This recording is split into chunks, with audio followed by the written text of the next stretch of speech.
আপনারা দেখছেন সংবাদ সারাদিন। আপনাদের সঙ্গে রয়েছে আমি অঙ্কুর। আসছি এই মুহূর্তের গুরুত্বপূর্ণ খবরে। আজকে রাজ্য প্রশাসনের পক্ষ থেকে মুখ্য সচিব বিকেল ৫টার সময় কালীঘাটে মুখ্যমন্ত্রীর বাসভবনে জুনিয়র চিকিৎসকদের বৈঠকের জন্য আহ্বান জানিয়েছিলেন।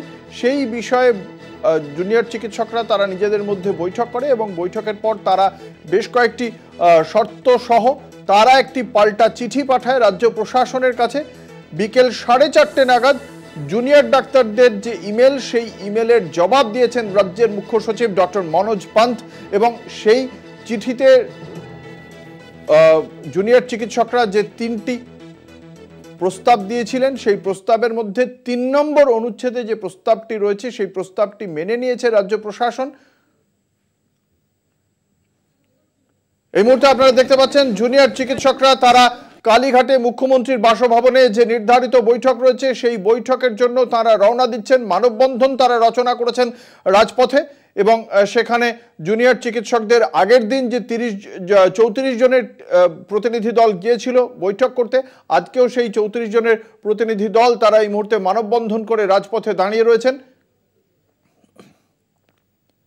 এবং এখান থেকেই বাসে করে তারা কালীঘাটের উদ্দেশ্যে রওনা দেবেন। ইতিমধ্যেই চিকিৎসকদের পক্ষ থেকে 3 দফার শর্ত সহ তারা ইমেল করেছিলেন মুখ্য সচিবকে। তাদের 3টি শর্তের মধ্যে শেষ যে শর্ত রয়েছে যে বৈঠকের কার্যবিবরণী উভয় পক্ষই রাখবে এবং তাতে স্বাক্ষর করে দেওয়া হবে উভয় পক্ষের তরফ থেকে।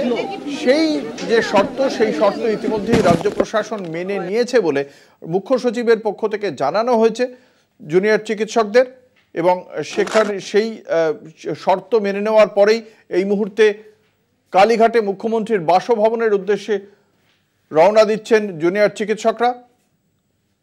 বাসের জন্য অপেক্ষা করছেন তারা।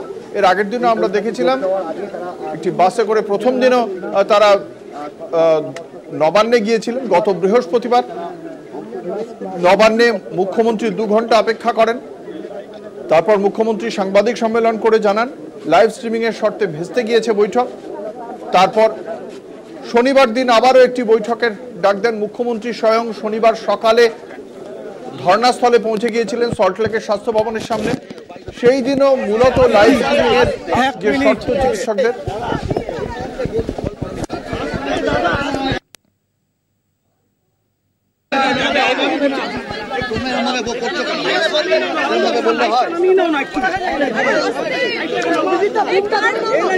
আমারই হাত দেখছিস বলবো জানিয়েছি যে আমরা আলোচনাতে রাজি।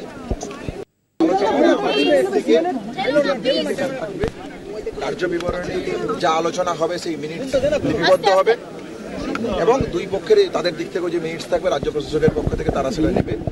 আমাদের দিক থেকে যেটা সেটা আমাদের কাছে থাকবে এবং 2 জন প্রফেশনাল স্টেনোগ্রাফার তার জন্য আমরা নিয়ে যাচ্ছি সাথে। তারা এটা লিপিবদ্ধ করবে। লিপিবদ্ধ করার পর সবটা পুরোটা দেখে না হবে, দেখে 2 পক্ষের সিগনেচার তাতে থাকবে, সবার সিগনেচার তাতে থাকবে। এটাই আপাতত আমরা ঠিক করেছি। তাদের পক্ষ থেকে আমাদের দিক থেকে আমাদের মেল আমরা পাঠিয়ে দিয়েছি। আমরা এবার কালীঘাটের উদ্দেশ্যে রওনা হচ্ছি। না, আমরা যেটা বলতে চাইছি যে আমাদের দিক থেকে যে স্টেনোগ্রাফার থাকবে, 2 জন প্রফেশনাল স্টেনোগ্রাফার থাকবে, এইটা আমরা জানাতে চাইছি।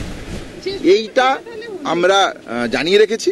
এবার ওনাদের দিক থেকে যদি সদর স্টেপ আসে আমরা যাচ্ছি। আমরা ওখানে মূলত আমাদের যে 5 দফা দাবি সেইগুলো নিয়ে কথা বলবো। কোনো রকম নেগোসিয়েশন বা কম্প্রোমাইজের জায়গায় আমরা থাকবো না। আমরা আমাদের দাবিগুলো নিয়ে যদি আমরা মনে করি যে আলোচনা সদর্থক হয়নি, তাহলে আমরা ফিরে এসে আমাদের জিবি করে মাসের সাথে কথা বলে আমরা আমাদের পরবর্তী সিদ্ধান্ত জানাবো। না, ওখানে আমরা কোনো সিজ ওয়ার্ক রিলেটেড বা আন্দোলন অবস্থান বিক্ষোভ রিলেটেড কোনো সিদ্ধান্ত জানিয়ে আসবো না।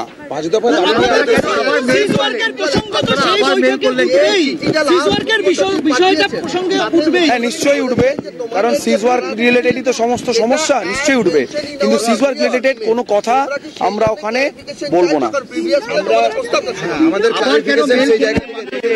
এটা ধরো প্লিজ, কেউ ধরো, এটা আমি করতে পারছি না। যে আমরা বলছি আমাদের দিক থেকে দুজন প্রফেশনাল স্টেনোগ্রাফার থাকবে যারা লিপিবদ্ধ। চলো চলো এবারে চলো, যেতে দাও যেতে দাও, আমরা অলরেডি লেট, আমরা অলরেডি লেট। চলেন চলেন চলেন চলেন, এগিয়ে এগিয়ে এগিয়ে দাদা, এগিয়ে যান দাদা, এগিয়ে যান আপনারা। হয়েছে ফাইট হয়েছে, এই নতুন মেলটা পেয়েছো? নতুন মেল দেখো তো, দেখো তো ভাড়া উঠে।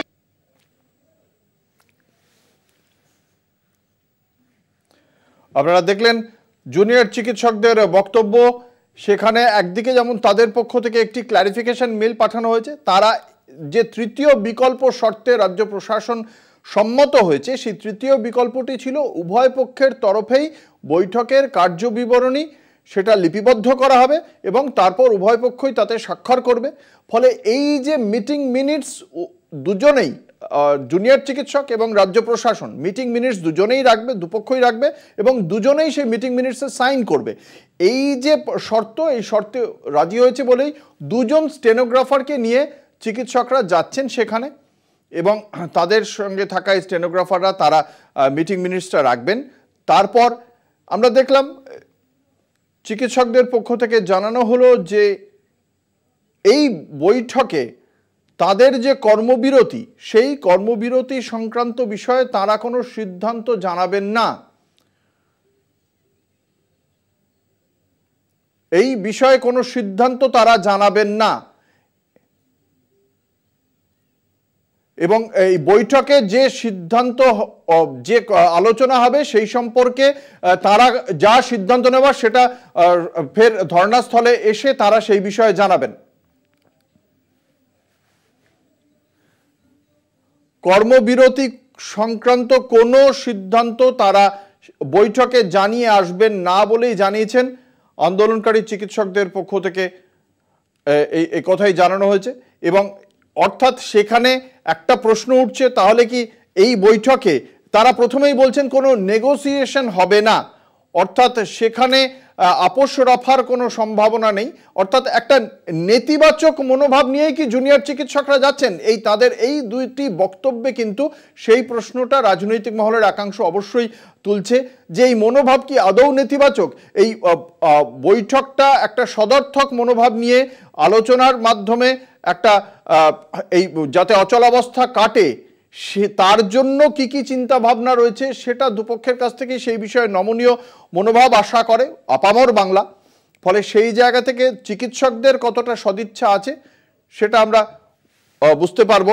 আর কিছুক্ষণের মধ্যেই সেই বৈঠক তারা ইতিমধ্যেই রওনা দিয়েছেন মুখ্যমন্ত্রী বাসভবন কালীঘাটের উদ্দেশ্যে, সেখানে গিয়ে বৈঠক হবে।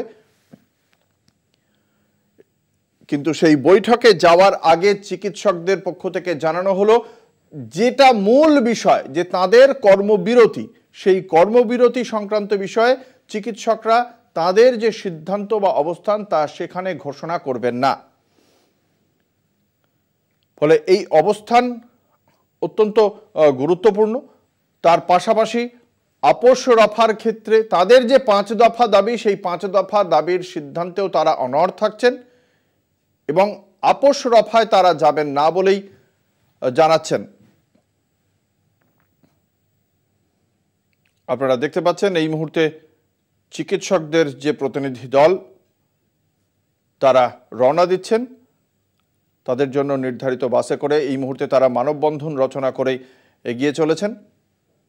দুজন স্টেনোগ্রাফার তারা সঙ্গে নিয়ে যাচ্ছেন তাদের বৈঠকের কার্যবিবরণী লিপিবদ্ধ করার জন্য। শেষ পর্যন্ত এই দুজন স্টেনোগ্রাফারকে কালীঘাটে যেখানে বৈঠক হবে সেই বৈঠকে রাজ্য প্রশাসন অনুমোদন দেয় কিনা সেদিকেও আমাদের নজর রাখতে হবে। চিকিৎসকদের পক্ষ থেকে তারা যে চিঠি রাজ্যের মুখ্য সচিবকে পাঠিয়েছিলেন সেখানে তারা জানিয়েছিলেন যেহেতু এটি একটি প্রশাসনিক বিষয়, ফলে সেটি কোনো প্রশাসনিক ভবনে হলে তারা সেই বিষয়টি তাদের কাছে অগ্রাধিকার পেত, তবুও তারা এই বৈঠকে যোগ দিচ্ছেন এবং সেখানেই তারা 3টি বিকল্প প্রস্তাব রেখেছিলেন, 3টি শর্ত রেখেছিলেন, প্রত্যেকটি একটির বিকল্প আরেকটি করেই তারা রেখেছিলেন এবং সেখানেই তৃতীয় যে বিকল্পটি ছিল সেই তৃতীয় বিকল্পতে সম্মত হয়েছে রাজ্য প্রশাসন। মুখ্য সচিব পাল্টা চিঠি দিয়ে জানিয়ে দিয়েছেন যে উভয় পক্ষের কার্যবিবরণী লিপিবদ্ধ করার শর্তে রাজ্য সরকার সম্মত। এই শর্তটা কিন্তু এর আগের দিনও ছিল, গত শনিবার দিনও ছিল, কিন্তু সেই দিন এই শর্ত সম্মত হয়নি চিকিৎসকরা, যে কারণে সেদিনের বৈঠক ভেস্তে যায়।